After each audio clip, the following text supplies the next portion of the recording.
Ejército Zapatista de Liberación Nacional el 1 de enero de 1994 en Chiapas.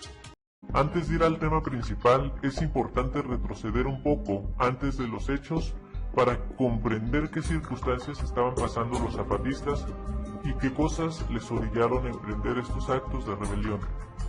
Primeramente, el presidente de México era Carlos Salinas de Gortari, quien en 1988 ganó las elecciones a base de fraude. Justo cuando su competidor, Cuauhtémoc Cárdenas, iba muy arriba en las elecciones, la computadora encargada de contabilizar los votos casualmente se descompone y después se declara ganador a Salinas. Fue el fraude más descarado y sinvergüenza de la historia de México. Cabe mencionar que Salinas ha sido uno de los presidentes más corruptos de la historia. ¿Qué se podía esperar de los gobernantes y alcaldes de México?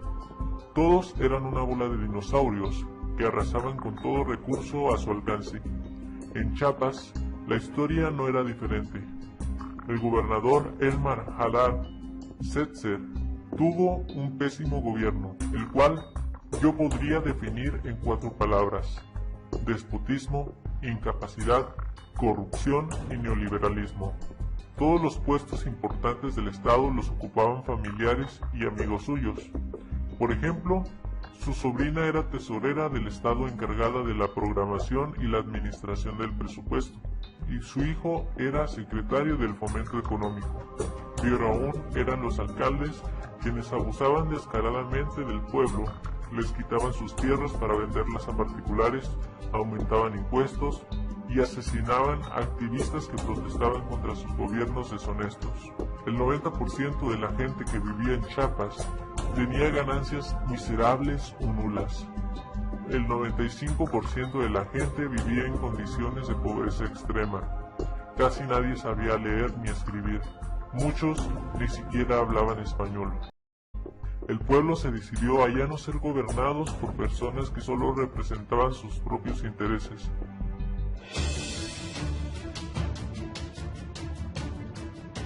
Así fue cuando el 1 de enero de 1994, el pueblo tomó por las armas las cabeceras municipales de Tuxtla Gutiérrez, San Cristóbal, Chanal, Ocosingo, Altamirano y Las Margaritas.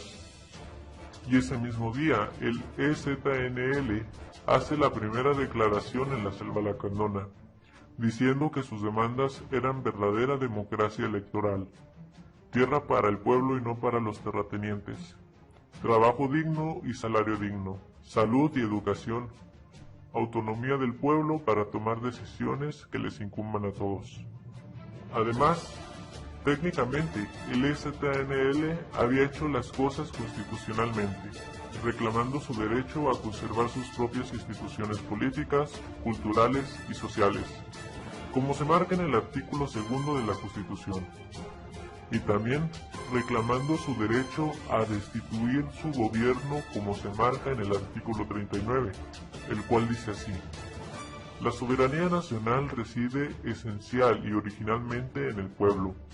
Todo poder público dimana del pueblo y se instituye para el beneficio de éste. El pueblo tiene en todo tiempo el inalienable derecho de alterar o modificar la forma de su gobierno. El gobierno federal, estatal y municipal violaron flagrantemente los derechos constitucionales de los indígenas al no respetar las decisiones que como pueblo tomaron. Y no solo eso, sino también el gobierno infamó la rebelión y los catalogó de terroristas que eran financiados por extranjeros para derrocar al gobierno y muchas otras cosas. La campaña mediática contra el EZNL permitió la intervención del ejército mexicano para acabar la supuesta insurrección. Las fuerzas zapatistas nunca tuvieron oportunidad contra el ejército mexicano, que aplastantemente diezmó sus defensas. La batalla era bastante desigual. Por un lado, helicópteros, tanques y armamento pesado, y por el otro lado, escopetas, palos y pies descalzos. Los zapatistas tuvieron que huir a las montañas poniendo troncos y obstáculos en los caminos para retrasar el avance de los vehículos motorizados del ejército.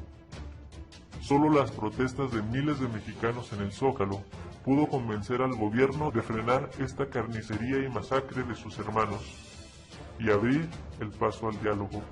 El EZLN estaba dispuesto a dialogar, pero algo sucedió que provocó que los rebeldes nunca más confiaran en su gobierno. Colosio era asesinado el 23 de marzo de 1994, siendo el favorito para ganar las elecciones. Una vez más, la decepción del fraude llega a los indígenas, y la oscura nube de desconfianza y repudio hacia su gobierno se hace más densa. Era obvio que no querían hablar con un gobierno que carecía de toda credibilidad. Los zapatistas fueron criticados por tomar las armas y defenderse.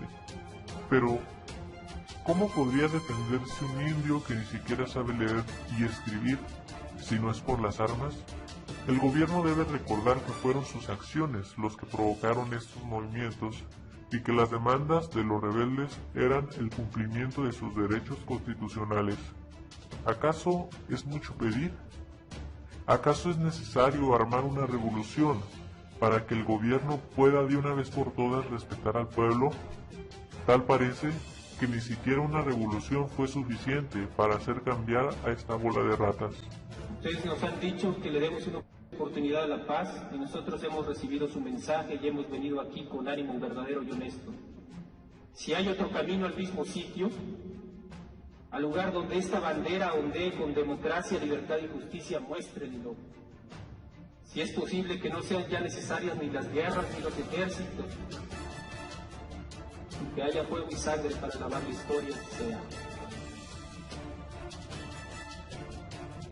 Pero ¿y si no? ¿Y si nos vuelven a cerrar otra vez todas las puertas? ¿Y si la palabra no logra saltar los muros de la soberbia y la incomprensión? ¿Y si la paz no es digna y verdadera? ¿Quién, preguntamos, quién nos negará el sagrado derecho de vivir y morir como hombres y mujeres dignos y verdaderos? ¿Quién?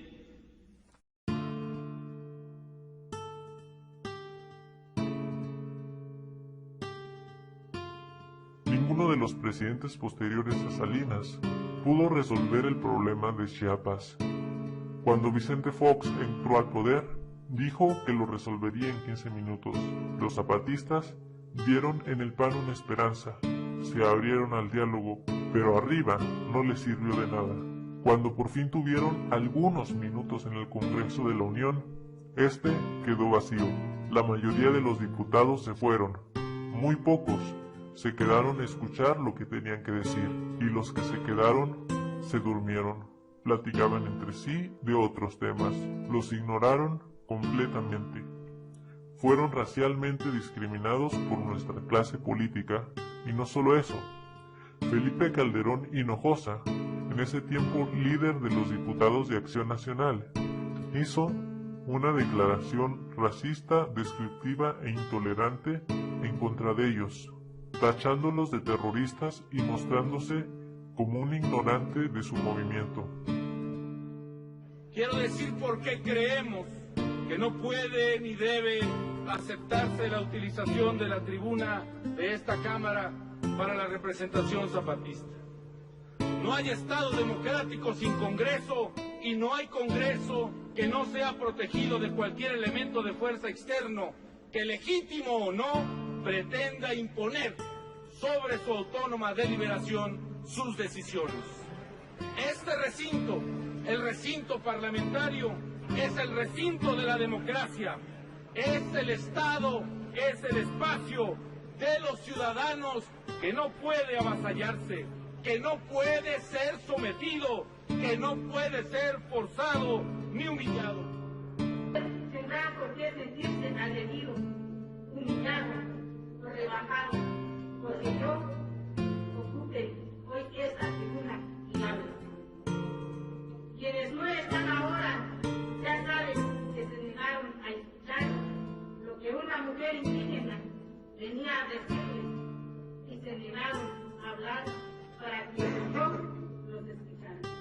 Cuando Felipe Calderón llega al poder, usa todos los recursos militares y paramilitares para acabar con este movimiento. Usa la fuerza bruta, sin medir las consecuencias, provocando muchas muertes inocentes. Los zapatistas serían acusados de toda clase de delitos.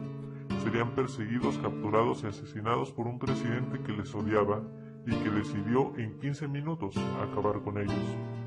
Aún así, el movimiento ha sobrevivido hasta nuestra fecha y es reconocido y aplaudido a nivel internacional por luchar contra la injusticia social y por ser una causa noble y justa.